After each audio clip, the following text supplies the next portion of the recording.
தமிழ்நாட்டை போதைப் பொருட்களின் புகலிடமாக திமுக அரசு மாற்றிவிட்டதாக குற்றம் சாட்டியுள்ள பாமக தலைவர் அன்புமணி, பெண்களுக்கு பாதுகாப்பு தர முடியாத முதலமைச்சர் மு.க.ஸ்டாலின் எதற்காக பதவி வகிக்கிறார் என வினா எழுப்பியுள்ளார். எல்லாமே தரவுகள், டேட்டா வச்சுதான் நான் சொல்றேன்.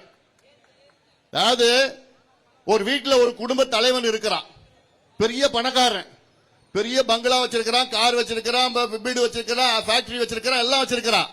ஆனா அவன் வீட்டு பெண்களுக்கு அவனால பாதுகாப்பு கொடுக்க முடியலன்னா அவன் வீட்டு தலைவனே கிடையாது, அவன் மனுஷனே கிடையாது. அதே போன்றுதான் தமிழ்நாட்டில் ஒரு முதலமைச்சர் இருக்கிறாரு. அந்த முதலமைச்சரால் தமிழ்நாட்டில் இருக்கின்ற பெண்களுக்கு பாதுகாப்பு கொடுக்க முடியலன்னா நீ எல்லாம் ஒரு முதலமைச்சரா? நீங்க உங்களுக்கு முதலமைச்சரா இருக்க என்ன தகுதி இருக்கு? எங்க பெண்களுக்கு உங்களால பாதுகாப்பு கொடுக்க முடியலன்னா எதுக்கு இந்த பதவி உங்களுக்கு? 2200 டன் கஞ்சா தமிழ்நாட்டில் 5 ஆண்டு காலம் விற்பனை செய்யப்பட்டிருக்கிறது. இவன் குடிச்சிட்டு கஞ்சா போட்டானா அவன் மனித மிருகமா மாறிடுறான். அவன் என்ன பண்றான்னு அவனுக்கே தெரியல.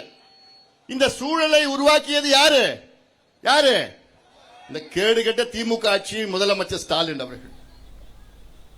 ஒரு கையால் ஆகாத ஒரு ஆட்சி.